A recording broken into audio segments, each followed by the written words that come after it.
Thank you very much for that introduction. Great to be here today, talking to you all. Seeing so many here, and I know there are many more out there virtually online, so that's terrific.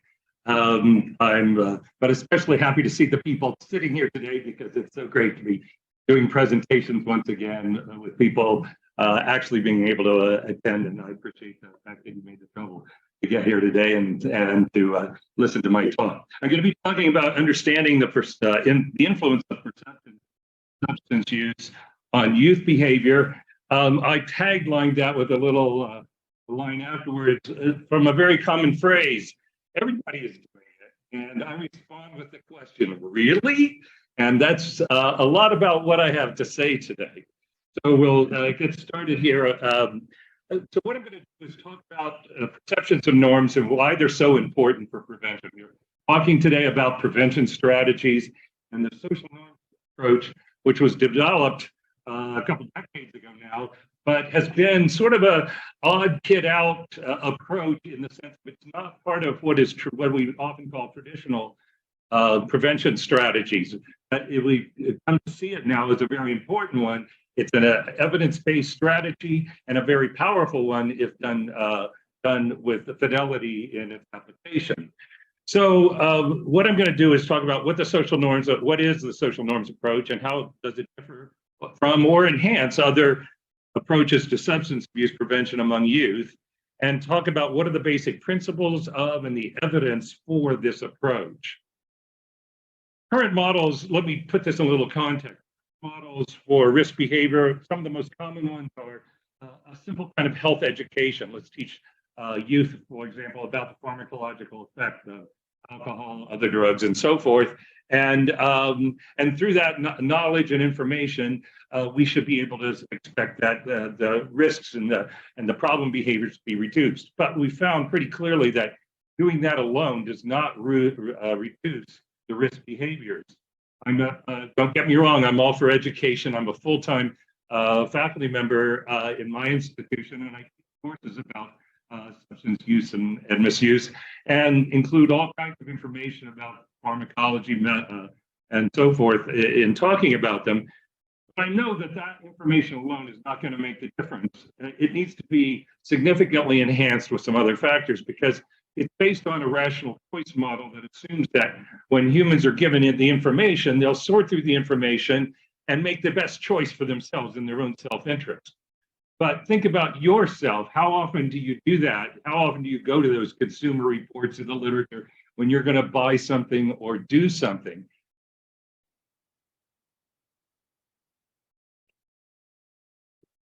I'm getting a message that the online audience is feeling unloved. Sorry. Because there's so many people here that you can't see, and they sit widely spread out. So I tend to want to make eye contact to the left and the right. I'll try to focus in the center, though, best I can. Sorry about that. So with health education, we expect that it's going to make a difference because of this rational choice process. But as I was saying, that most of the time we make choices based on what our friends think.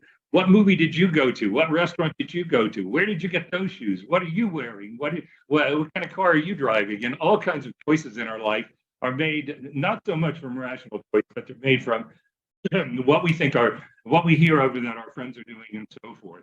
And so consequently, what we need to understand is that particularly youth and young adults are spending most of their time in heavily peer-intensive environments where they're focusing on what their peers are thinking and doing. When we move what I call health terrorism, or trying to scare the health into people, we know that that's really problematic as well, and the evidence for that is very slim. That simply by telling them all the bad things and awful things, and don't do this or you're going to die if you do it, while there are tragic events, while there are awful things associated with alcohol or other substance misuse, indeed, that's the problem we're trying to prevent. We can't simply reduce it by telling them of the terrible things that are going to happen. We found that time and time again. And why is that? Well, the logic is based on a simple model of behaviorism, which is that people will seek out pleasure, avoid punishment. They're rewarded and punished just like other animals running through those dog fences and animal fences. If they get shocked, they cease to do things. And we're a little smarter than other animals. We can learn vicariously. We don't have to be shocked all the time to learn not to do something. If we see somebody else being shocked, we can learn in that way too. So the what I call the health terrorism model is based on this, though, and it's trying to show that when you do these things, you're going to have this terrible experience. Don't do it, and surely you'll change your ways accordingly. The problem is that what we're showing them, what we're talking about, doesn't happen that frequently. I know it happens frequently in our eyes. We're trying to prevent it. But in terms of out there in the populations, the number of times the behavior takes place is relatively large compared to the number of times there's a negative consequence from it. And so when we try to tell somebody, don't do this or you're going to die, or don't do this and this is going to happen to you, they look around and in their real lives, they don't see that happening very often for the most part.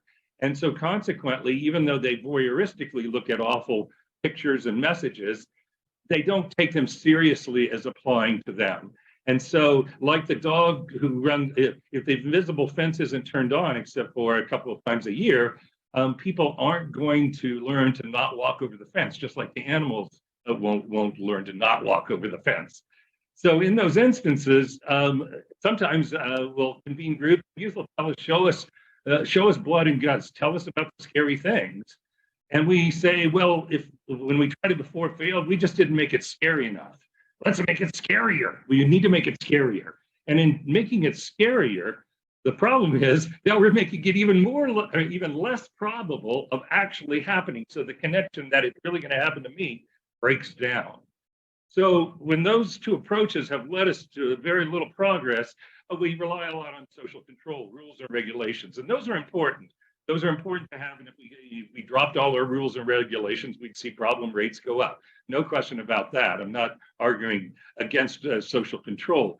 But the question is, can we rely on policy alone to reduce the problem? And I would suggest no, and I think most of you would know that as well. We can't put all our eggs in the basket trying to legislating and creating rules and regulations, because sociologists, criminologists will tell you that the number of times we catch somebody, this model is based on we catch somebody, we punish them, so they learn from the behaviorist model not to do it again, and theoretically, and we also think that other people will see them being caught and punished and so forth. But the number of people who get caught and punished in short order, remember the behaviorist model says that you do something and you're rewarded or punished from it, has to be in close connection for that to really take effect. The number of times that these behaviors, these risks that we have rules against are actually violated are infinitely, not infinitely, but much larger than the amount that's being caught. Sociologists, criminologists will tell you it's less than 1% get caught and processed and punished for the behaviors they're doing. And so we could double or triple enforcement and maybe get a little more people caught and punished and so forth. But is that going to turn the tide in the amount of risk behavior that's going on out there? Certainly it's limited in how much it can take care of. So, and one of the reasons that rules and regulations don't work so well, I would argue, is because a lot of young people are thinking, well, nobody else cares about that rule. Nobody else is paying attention to it. And again, they're very peer oriented. So that turns us to social norms. And what's that all about? Well, it starts from the premise that humans are group oriented. We're largely influenced by and conform to norms. We're like these penguins out there. We're herd animals. We're not like the lone bear in the woods that get together and copulate to procreate, and then the bears are gone, and life goes on for them individually. We're much more like these birds that congregate and operate in herds and so forth. And we operate in rules of order within our species. But we're not so genetically mapped. We don't have rules of order just out of the womb that we do and follow and so forth. Our rules of order come through our cultural experiences, our groups and things we learn in our peer settings and so forth. Social norms are generally understood as what most people in a given cultural setting think is the most appropriate way to behave. These can be attitudinal norms, sometimes called injunctive norms by psychologists. And also, norms are how most people actually do behave in these settings. They're called behavioral or descriptive norms. So, what we think is the right thing to do and what we actually do most of the time, those things are the norms that surround us. So, I'm getting ready to be a guest speaker today. Well, what should I do? What should I put on? Well, I'll put on a coat and tie because that's what I usually do in presentations and so forth. That's the norm or my perceived norm, right? And so, but that changes. If I'm speaking in New York City, I definitely put on a coat and tie. If I move toward the Midwest or certainly to the West, I let go of the coat and tie because it's more casual. Now I didn't today because I've got a virtual audience all over the country. So I said, I better put on this coat and tie. So those out there who are watching, take a look at that. But the key element here is I'm doing this not genetically mapped to do this. Obviously, it's because of the norms and culture that I perceive to be. But I could be wrong. You might not care whether I have a coat and tie on or not. You might not care at all, and I've misperceived, but my behavior is following those perceptions of the norm. And I could be wrong frequently. And so there's potential for a misconnection, and that's where we're headed. So in that circumstance, what we're talking about, well, let me mention that there's a lot of research throughout 5 or 6 decades in social psychology about how humans conform to peer norm. That conformity is a very strong and powerful thing. It starts with people simply just making judgments about lines on pictures. And if there's lots of Confederates playing a role saying, I think the line is twice as long as it really is, the people that aren't Confederates, the real subjects, will begin to start saying, oh yeah, it looks like that big line. And maybe some of you have seen those experiments from time to time. The picture I have here is a more modern day updated version of that. They put us unbeknownst to themselves, a subject of research in an ophthalmologist waiting area. And I don't have time to show you the whole show. It's great. You can go on to YouTube to see it. But what happens is that all the rest of the people in the waiting room are Confederates, and they're being called in as they wait through time. But there's a bell that dings, and every time the bell dings, the people stand up, everybody. And so she, who's actually a subject of the research experiment, looks around, sees it happening, so she stands up as well. They sit down after 10 seconds again, and then about 3-4 minutes later, the bell goes off. Everybody goes up, she sits. She learns very quickly to behave according to the group. Then those people begin to leave, but new people come in who are not part of the Confederates. The new people come into the waiting room and they sit down, and she's already one of the ones standing up and down constantly when the bell goes off. And the new people coming in the door to the waiting room see her doing this as well as everybody else, and they think this is the norm. And so over time, all of the Confederates in the experiment have been called in, and everybody in the waiting room, which is about a dozen people, are all people who have no idea that this is an experiment, and they're all standing up and sitting down when the bells go off. You can have people walk into an elevator, and everybody else who's part of the experiment is standing looking at the back of the elevator instead of the front. And the person who walks in will stand along and look at the back as well. Or look up in the sky while crossing the street. If some people are doing that, others do it too. We follow these kinds of informal norms all the time in what we're doing. It's a long tradition of that. But what I'm asking about in the social norms approach today is, what about perceptions of peer norms? What about them? Is that the same thing as the actual norm? And we find out that it's not the case. The first research that was introduced in this, actually I conducted along with a clinical psychologist, Alan Berkowitz. We were at our college studying about alcohol use, not just because the college students were guinea pigs for psychology experiments. I'm a sociologist, as well as a social psychologist. But alcohol use and misuse in college populations, it's the biggest problem on virtually every campus in the nation, has been for a long time, still is, and so forth. So it's an important thing to be studying. Did a big study, but this is going back centuries ago now. I tell people I was 18 or I was 13 when I conducted my first research. When we did this study, one of the questions we asked was about their personal attitudes, not unusual in surveys. And we gave them 5 options. You should not drink and never get drunk. The third one, never drink to an intoxicating level that interferes with academics or other responsibilities. Occasional drunkenness interfering with academics or other responsibilities is okay. And finally, a frequent drunk is okay. Those were the categories across the continuum from the most restrictive to the most permissive. In those circumstances, what did we find out? Well, we found out that 81% chose an attitude as their own, expressing that between 1 and 3. Most of them these were college students, and this was at the time when the drinking age laws were still 18 in many states and so forth. But the pattern I'm telling you here hasn't changed in college populations. We get the same result today. And in fact, we know that we tested it several times.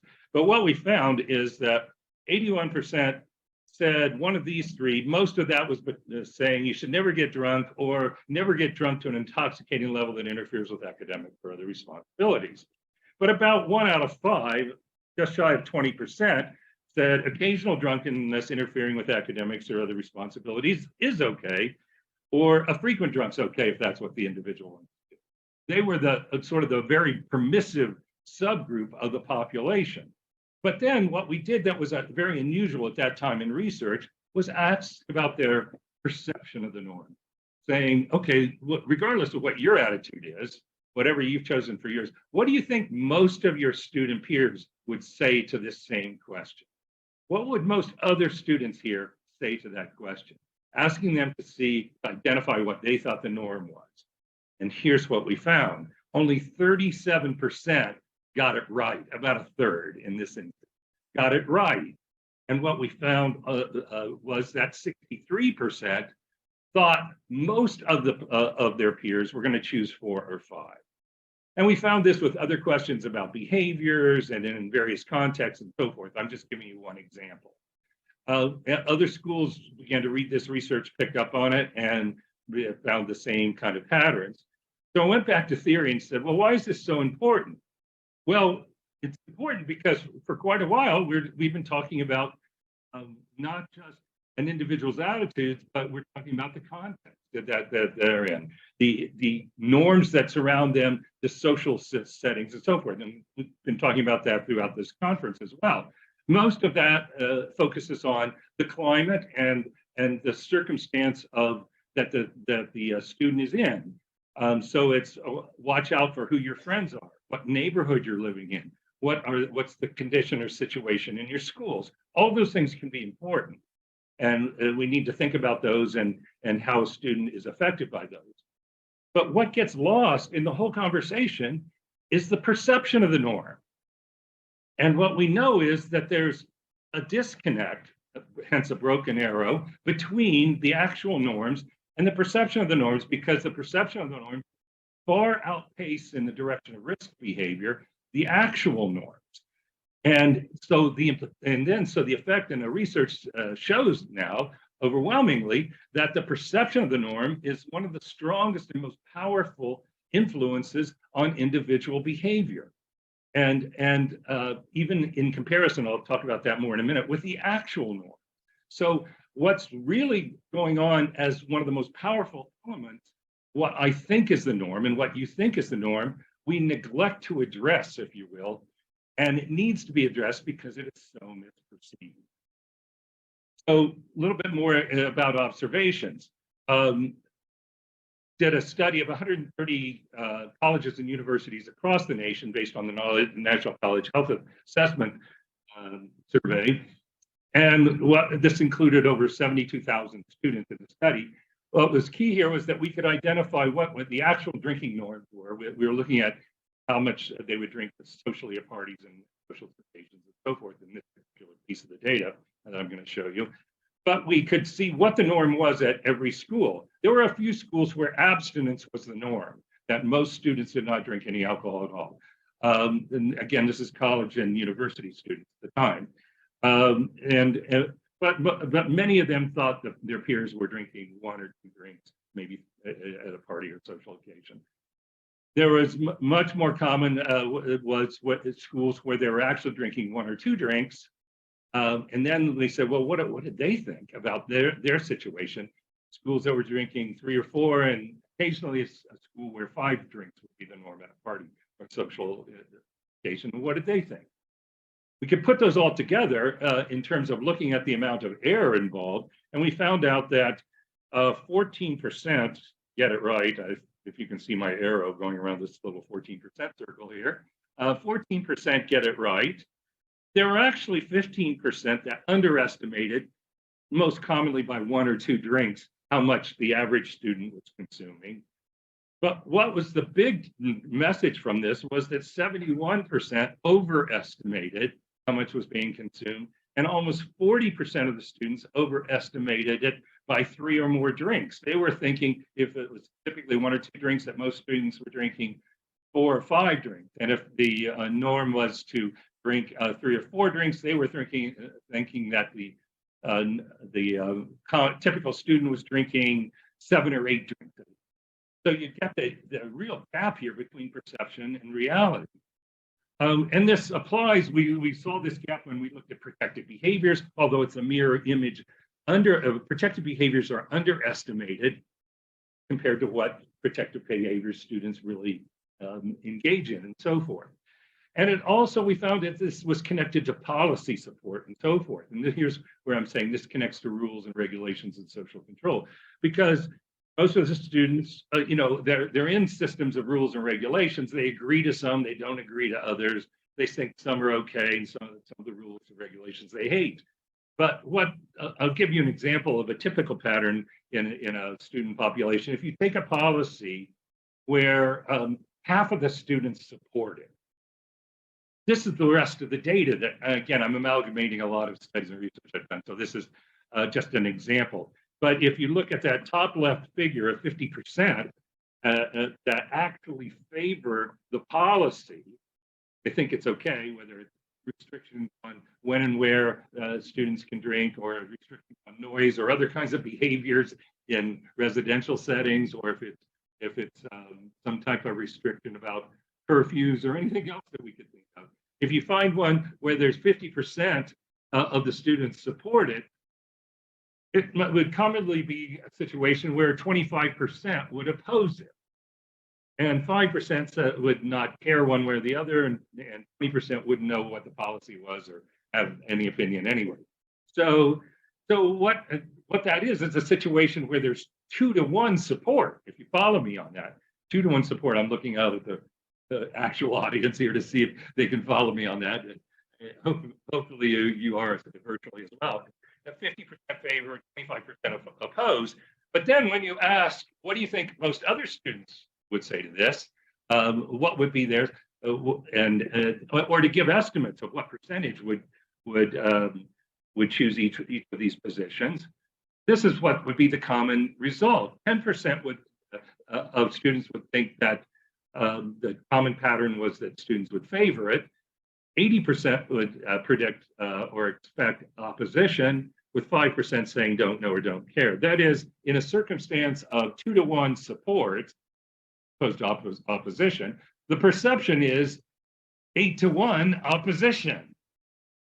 And so how can rules fully take effect, and the people and other students and let's say and teachers and resident advisors in college situations and so forth can enforce all those rules if they don't think most of their population, target population, supports the rules and regulations? So rules and regulations get crippled in this circumstance.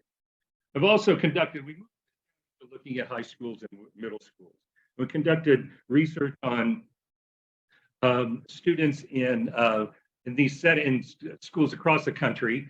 And it was an anonymous survey. It was online. We only have the username password. It was given out generically to all the students. They chose a random computer to sit down and use, and they all had the same username and password to put in. That was just distinguishing the school where they were and so forth, so we could break it out by what data relates to what school and so forth. We've done this over a 20-year period, and to date, give you examples from 150 school cohorts. Grades ranged from 6 to 12. They represented 12 states across the country, and over 66,000 students participated. I'm amalgamating them all, but as I present this data, the pattern I'm showing you, while there's slight small variations from school to school, the pattern is essentially the same. It doesn't vary at all across school to school to school. And there is some change over time in some of the drugs. Tobacco use is going down, so on and so forth. But the patterns I'm showing you here are consistent across time and consistent across schools. So what do I mean by the patterns? On the left is the personal prevalence of use, and on the right is the student's perception, what they think is most typical. And so there's different scales of the percentages there for the right side. But for personal use, for example, this is grade 6 to 8, what we typically think of as middle school. In those settings, 90% do not use tobacco. They never use tobacco. But when they're asked about what they think is most common about students in their grade at their school, they say it's only about 37, 36% get it right. That's the green bar there on the right side. About a little over a third get it right that most of their peers don't use tobacco. And the rest think that their peers are using at least once or twice a year, if not monthly, if not weekly. Those are the red bars. Those are the misperceptions, the errors. Okay, what happens when we look at high school, move up to the 9 to 12th grade? Well, on the left side, those saying never comes down a little bit as you get to high school. There is this perverse maturation. You start using, or that some of them start using drugs more than as they get older and move through the grades of school and so forth. So it moved down from 90 to 75% as the aggregate overall. But what we see in terms of perception is only 5% get it right. Very difficult to go into a high school and find a student who can say that the majority of their peers do not use tobacco. Then it's when 75% are not using, and there are many schools where it's as high as 90% are not using, and still that their peers can't really see that accurate. A massive misperception there, as you see in this high school circumstance. Let's turn to alcohol. So pattern for alcohol, 75% of middle school students are not using alcohol, but some are using a few times a year, monthly or weekly. But once or twice a year, sometimes can be students in their family setting, at a holiday or in a religious setting and so forth. And those kinds of things can take place. But overwhelmingly, the norm is to not use alcohol in middle schools. And what we see when we look at the middle school population, their perceived norms, the same pattern of misperception. Only about a third get it right, 2/3 are getting it wrong, the red bars. If we look at the high school, while alcohol use in high school, actually, if we look at just the most recent cohorts, it's over 50% never use now. But if you look at that never use and 1 to 2 times a year category together, they represent the overwhelming norm for the population. But there are some using monthly and weekly. But again, students think that no use or 1 to 2 times a year is virtually not possible. They think almost everybody's using monthly or weekly. Marijuana. I'll move a little quicker here because it's the same pattern. Once again, right? It's the same pattern. Overwhelmingly, they're not using marijuana in middle schools. The majority of them begin to get it right on this and that, but it's a small majority, about 55%.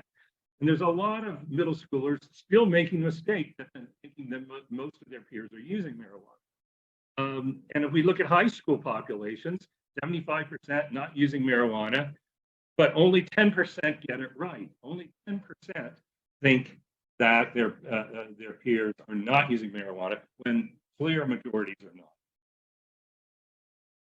I'll give you one example from a high school. Sometimes people say, well, maybe, it was only the good students that showed up for the survey then.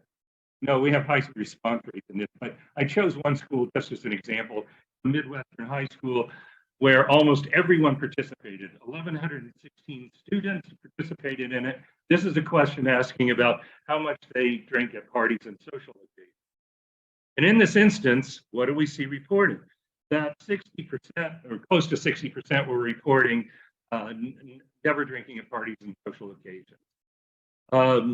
But we did have a number of them saying, well, they have 1 drink, 2 drinks, 3 drinks, 4 drinks, 5 drinks, 6 drinks, or even 7 drinks. About 10% said 7 drinks at parties and social situations. Serious problem, very serious problem.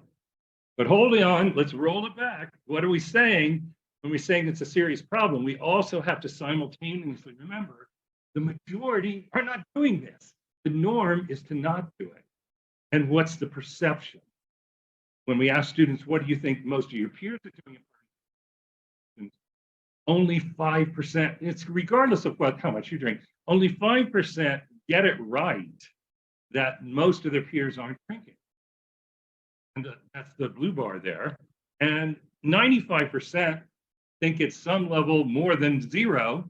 And you see that distribution there. And there's 15% of students think that 7 or more drinks is the norm in their school for their grade. So that's a huge misperception. And my favorite person there was that last guy who was talking. If you watched him very closely, he's saying, oh, yeah, I guess maybe right, although he's amazed that it could possibly be 70% not drinking. But maybe so. You know, you might say, well, I got toasted, but really, maybe it was only 1 or 2 or not any. And then he looks over his shoulder. Did you see in the picture? Make sure nobody see him say that. And then he says, yeah, and he says, or not any. First he says, maybe you had 1 or 2 and so forth. Or maybe you didn't have anything at all. I guess I've done that. And he looks over his shoulder a second time, make sure no other students are walking by to hear him. That's the greatest irony here, that they're most afraid of admitting publicly to their abstinence from use. You know, we all worry about, you know, in surveys and all, are they being honest and so forth. Well, the evidence overall is showing that they're pretty close to being honest, and we could talk about, don't have time today, but talk about all the evidence that suggests that these data are accurate. But in an anonymous survey, they can say what they think and do, and there's far more abstinence than use. But in a setting like that, they're a little tentative about admitting to not use, admitting to not use. And so that's the critical element there that I think that we pick up from that video itself. That overall, the peer norm is one of the strongest predictors of personal behavior. Peer norms about substance use and other risk behaviors are grossly misperceived in the direction of overestimated behavior and permissiveness in attitudes, and protective behaviors are underestimated. That is consistent. We find that all the time in schools, communities across the country. Sometimes a school or community will say, yeah, but not in my school, or not here, and not in my state, or not. And I always say, I'll bet my paycheck if you look at the data. I'm not a betting person, but I've never lost my paycheck on that ever. The pattern of misperception is there consistent. So, and these exist in all types of schools, country-size programs, regardless of the actual norms, the age levels, and so forth. They're there in subpopulations of youth. It's not just white students, African Americans, not just Asian students, and so forth. They all misperceive their subgroups as well as the overarching group in terms of the peer population. It's true for attitudes, use, public support, policy support, and protective behaviors. They misperceive all those things. And for all types of drugs. For all types of drugs, there's this misperception.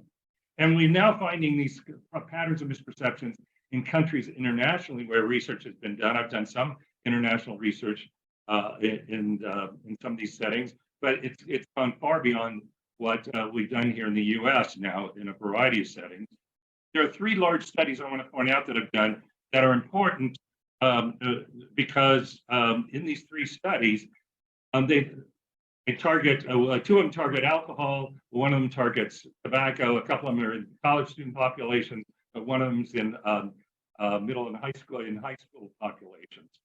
So, and the important though, I'm pointing about these research articles, they're based on thousands and thousands of students and in schools across the US and 1 in schools across Canada. And in this instance, the peer norm that they perceive is massively misperceived. We've already said that. But the second point here is in each one of these studies, which is relatively unique, it's doing multi-level studies where we're letting the actual norms in those schools predict the students' behavior simultaneously with examining what their perceived norms predict. And perceived norms are much stronger, usually have double the effect, if not more, of the actual norm. So the actual norm, whatever it is, if there's more of whatever going on, that influences more students to do it. But if I or my peers think that most of my peers are doing it, it even more influences what we do.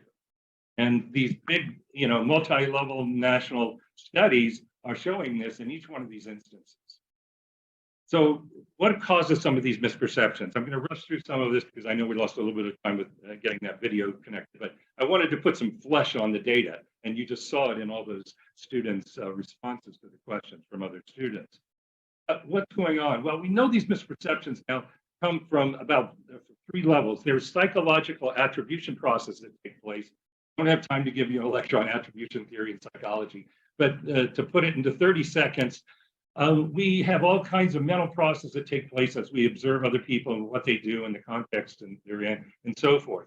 We often make errors about other people. If I'm looking out at you today and I see you do certain things that I notice, maybe that are might irritate me or something, I tend to think it's something you do all the time because I don't see you in other contexts and realize you're not doing that. Okay.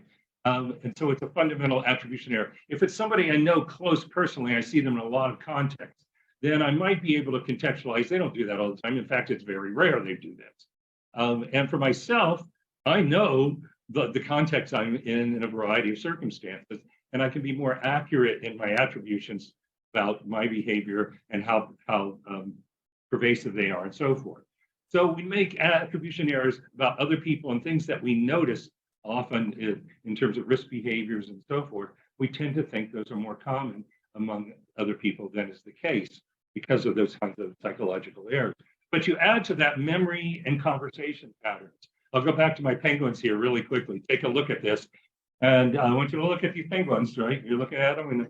And as you look at them, what I wanted you to do is think of a story that you would tell me about what you saw in that picture. Now, and if I had the time, you could write down a little paragraph, or we take 5 minutes and you'd have some story come up about it. But my guess is, tell me, like at least in the audience here, if I'm right, that you're thinking about that penguin over on the right side. I'm seeing a lot of head shake yes here. So out there in virtual land, let's see what you think. You have a story about that penguin on the right side, and I could rub the right side of the screen, and you know what I was talking about. But if I ask you, what about penguin number 3 or number 2? You don't have a real story about them. You don't know about them. You don't have anything to say about them, right? But they're all going in the same direction. They're all dressed the same. They're all going to be doing the same thing in 5 minutes and so forth. But we have some story. We're probably going to embellish a lot about that last penguin on the right. And in doing so, this is what we do about instances of substance use, so forth. How many times do you hear somebody get up from a young person get up from a party, come downstairs the next morning and say, I can't believe how many people were sober last night. Or I can't believe how many people were abstinent last night. It sounds funny and people chuckle, but I'm just giving you the statistical reality. On no college or university campus in the country are the majority of people inebriated any night of the year. I don't care if it's rites of spring weekend or any night of the year, the majority are not inebriated. We know this also from anonymous random breathalyzer testing, as well as surveys and so forth.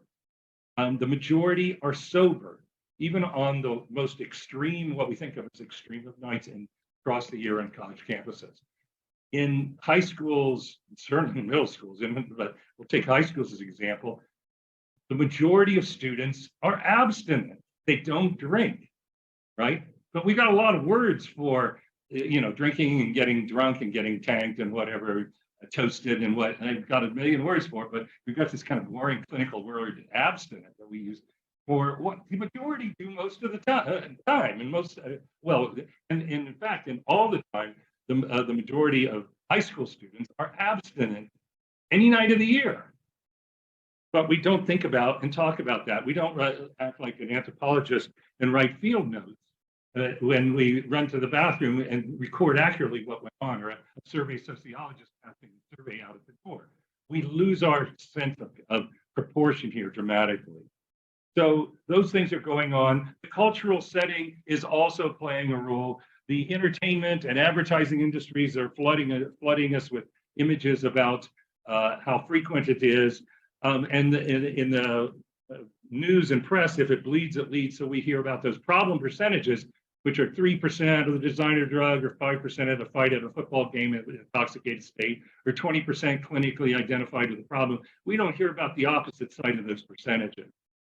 And then we have prevention initiatives for well-intended reasons, producing images that contribute to the misperception, such as this one, showing all these fish grayed out and are sickly looking, but it's showing everybody but you are doing this, which is contributing to that misperception. And I took this picture the other day because this is a billboard, the biggest billboard I've ever seen in my life. I'm pretty tall, and I'm only about half as high as the bottom of that billboard. And it's on a main route from one town in New York to another town in New York. And I got out a picture of it. I understand why this message was created. It's clever. It's not a minor problem. We want to get adults involved. We want to get politicians involved. Everybody, community has to be involved. We got to get people to take responsibility. But think about what this has, because the target population of youth sees this all the time as they drive past it. And the message there is, this is what underage youth are all about.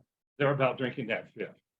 And that's the image. So we tend to blur in our well-intended interventions messages that simultaneously communicate to youth that maybe a lot more people are doing this than they even thought.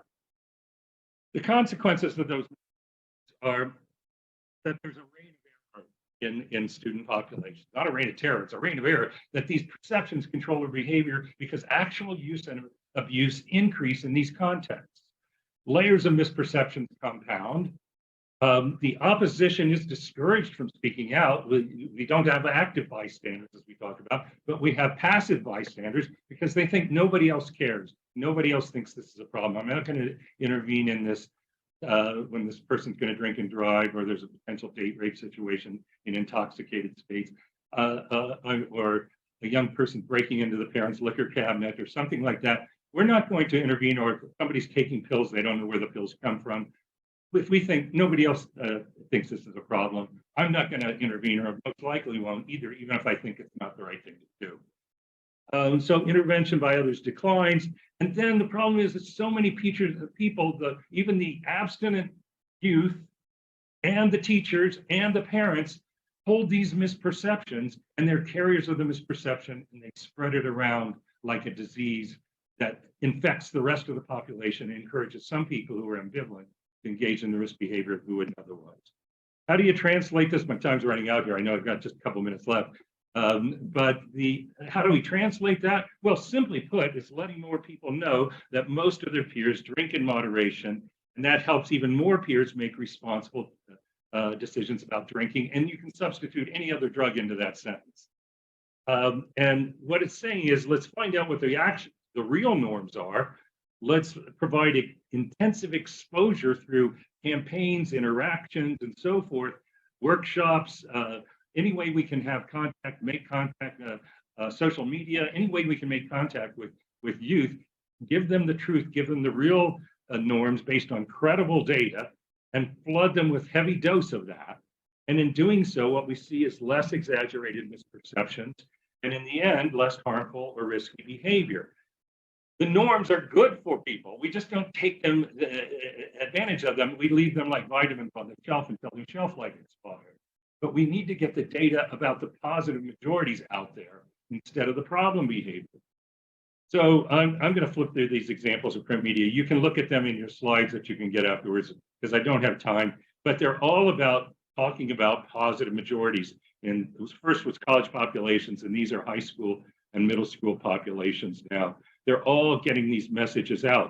And just one example, this is a small high school in a rural area of upstate New York, and there's in this study that, and when asked in the last 30 days, 93% have not used tobacco, 78% not used alcohol, 88% not used marijuana. And it's a small base in the sources that's listed there, but that's because there's only about 85 students in the school. So it was about everybody almost, and just talking about them all. And this did have a significant impact when we went back and followed up on them 2 years later after doing this for 2 years of intervention. No time to look at these, but this was in Delaware County, and they asked me, they said, well, what about our data? We do a youth survey, Delaware County's in Pennsylvania, and there's a youth survey in the whole county. There's 12,000 students involved on it. They said, can we think of anything that's positive out of this? Because their eyeballs are focusing on the negative numbers. And I went through and just in a matter of seconds pulled out messages. 4 out of 5 do not consume alcohol. And 10th grade and 12th grade, the majority of 6th graders, 8th graders, 10th graders, 12th graders do not use marijuana. In the last 30 days, all of these groups did not use inhalants. 4 out of 5 do not use cigarettes or e-vaping. 7 out of 10 12th graders have not used e-cigarettes or vaping, because the perceptions now, it is growing, it is becoming more popular, but it's not the majority. And so forth, and many other things out there that we could message about, that have never used cocaine in their lifetime. And yet a lot of students think, oh, a lot of students here are using cocaine. And it gets crazy in the misperceptions. And and that the majorities are thinking it's wrong or very wrong for someone their age to use prescription drugs that are not prescribed to them. That's another important and serious concern that we need to know that the majority on board with, but they don't think anybody else is.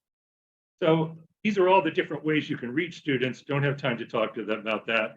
And there is in the slides examples of, I picked just 5 or 6 different kind of studies out there across the years that have looked at and done experiments or longitudinal studies. We now have reviews of the literature. There are dozens and dozens of intervention studies that demonstrate the positive effect. But I'm flipping through these quickly because I just want to get to maybe an end point here that I think is the most crucial thing. You can look through all these examples, they're evidence of positive effect. Here's the last one. It's a study in Denmark where the drinking age is 16, youngest in all the European countries. They have a tremendous problem.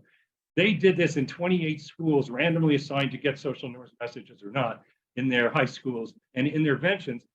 Still, they could talk about the positive majorities not using, and they had very positive results in reducing binge drinking in their youth, in cutting alcohol-related harm by a third, and for the most permissive of their drinkers, cutting the harm in that binge drinking by 2/3.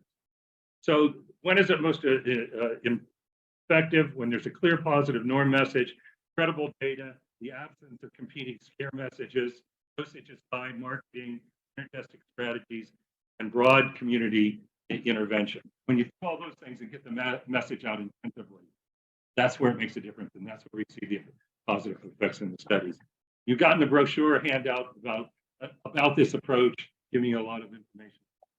Sorry about the slide clip. I had to talk fast at the end, but my basic message here is just tell the truth. What a brainstorm that is. Let's just tell the truth to students about what their real norms are and let that work its positive.